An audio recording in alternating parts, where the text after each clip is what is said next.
One of the curses that we have in today's era is, ये जो modern times ने, जो social media ने एक बहुत बड़ा कर्स पैदा किया है ना, वो कंपैरिजन का है।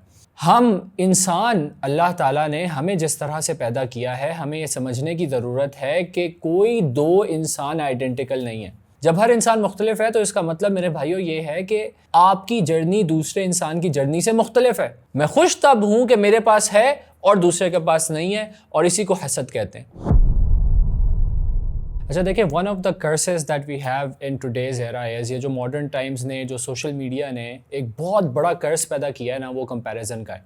आप देखें, आप एक ही कोई किसी भी फल के आप अगर बीज लेना 3, और आप उन 3 बीजों को मुख्तलिफ जगहों पे दबा दें ज़मीन के अंदर, तो आप देखेंगे कुछ टाइम के बाद वो जिस दरख्त में तब्दील होंगे, तो हर दरख्त की जो साख्त है, हर दरख्त दिखने में एक दूसरे से मुख्तलिफ लगेगा। और अब अभी आप ये बात करें कि एक ही फल है और उसी के 3 बीज आपने लिए हैं, और वो तीनों बीज मुख्तलिफ तरह से ग्रो हुए हैं। हम इंसान, अल्लाह ताला ने हमें जिस तरह से पैदा किया है, हमें ये समझने की ज़रूरत है कि कोई दो इंसान आइडेंटिकल नहीं है। I will say this again, इस बात को इंटरनलाइज करें, इस बात को समझें कि कोई भी दो इंसान इस वक्त जो इस दुनिया में रह रहे हैं वो सेम नहीं है। और अगर आप किसी और की तरह के हों एग्जैक्टली, तो ये अल्लाह की क्रिएशन में फ्लॉ है, और अल्लाह की क्रिएशन में कोई फ्लॉ है नहीं। अल्लाह ने इंसानों को बेहतरीन सूरत में पैदा किया है, और उसी का एक मसर ये है कि हर ह्यूमन बीइंग, हर इंसान मुख्तलिफ है। जब हर इंसान मुख्तलिफ है तो इसका मतलब मेरे भाइयों ये है कि आपकी जर्नी दूसरे इंसान की जर्नी से मुख्तलिफ है। और इसका मतलब ये है कि जब आप किसी और को देखकर डिप्रेस होते हो, जब आप किसी एक और को देखकर उसको कॉपी करने की कोशिश करते हो, जब आप किसी और की जर्नी को देखकर ये समझते हो कि मैं तो अभी ग्रो किया ही नहीं, या मैं तो इस लेवल तक पहुंचा ही नहीं, या ये तो जहां तक ये पहुंच चुका है, यहां तक तो मुझे 10 साल पहले पहुंच जाना चाहिए था, या इसने जहां से जर्नी शुरू की थी उस वक्त तो मैं इससे आगे था, अब ये मुझसे आगे कैसे निकल गया। इंसानों की ज़्यादातर प्रॉब्लम्स, जो साइकोलॉजिकल डिसऑर्डर्स आज के दौर में जो जन्म ले चुके हैं, वो कंपैरिजन से निकलते हैं, बहुत सारे प्रॉब्लम्स। तो हमें ज़रूरत इस चीज़ की है कि हम लोग ये समझें कि अगर एक फल वो चंद दिनों में उसका पौधा बाहर निकल आता है, तो दूसरी तरफ एक बैम्बू भी होता है। Maybe you are like a bamboo. वो क्या करता है, वो ज़मीन के अंदर रहता है बहुत अरसा, एक लंबे अरसे के लिए वो ज़मीन के अंदर रहता है, लेकिन जब वो ग्रो होना शुरू करता है तो वो इतनी तेज़ी के साथ ग्रो करता है, बाकी सारे जो दरख्त हैं उसके इर्द गिर्द उन सबको आउट ग्रो कर देता है। आप कभी जाकर देखें, स्कर्दू में बहुत सारे बैम्बू ट्रीज़ हैं। आप देखें कि वो बैम्बू को देखते हुए इंसान की यूं करके, वो जब फैसल मस्जिद के मीनार के बारे में कहा करते थे कि टोपी उतर जाती है, वो इतने लंबे होते हैं, लेकिन उन्होंने एक लंबा अरसा ज़मीन के अंदर गुजारा होता है। तो हमें इस चीज़ की ज़रूरत है कि हम ना खुद अपने आप को कंपेयर करें किसी और से, और अपने बच्चों को भी कंपेयर करना छोड़ दें।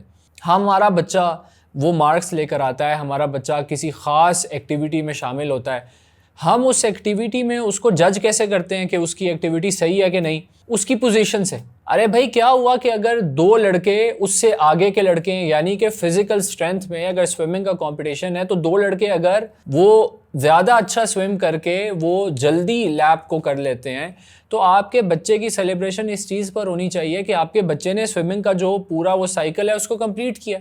आपकी सेलिब्रेशन इस चीज़ पर होनी चाहिए कि आपके बच्चे ने एग्जाम्स में वो अपीयर हुआ है और उसने कोशिश की है, उसने मेहनत की है। हमें ये टेंशन होती है बड़े छोटे से लेकर ही, भाई आपका बच्चा तो बोलना शुरू हो गया, मेरा बच्चा तो बोल ही नहीं रहा। वो छोटा सा बच्चा, उसके दिमाग में, जो बेचारे का मासूम दिमाग होता है, उसके दिमाग पे ये टेंशन डल जाती है कि हाँ ये क्या हो गया, मैं तो अभी बोल ही नहीं रहा, ये बोलना शुरू हो गई है, या ये मेरा फलां कज़न है ये बोलना शुरू हो गया। वहां से वो प्रेशर शुरू होता है, और वो करते करते करते इस सोसाइटी में हम उसको एक ऐसा इंसान बना देते हैं जो सिर्फ खुश तब होता है कि उसके पास कोई चीज हो और दूसरों के पास चीज ना हो। कंपैरिजन है ना, वो कंपैरिजन में जब ये देखता है कि ठीक है अगर मेरे पास आ गई, जरूरी कंपैरिजन में ये होता है कि दूसरे के पास ना हो। मैं खुश तब हूं कि मेरे पास है और दूसरे के पास नहीं है, और इसी को हसद कहते हैं। और यही वो हसद है कि जिसकी वजह से इब्लीस ने पहला गुनाह किया था।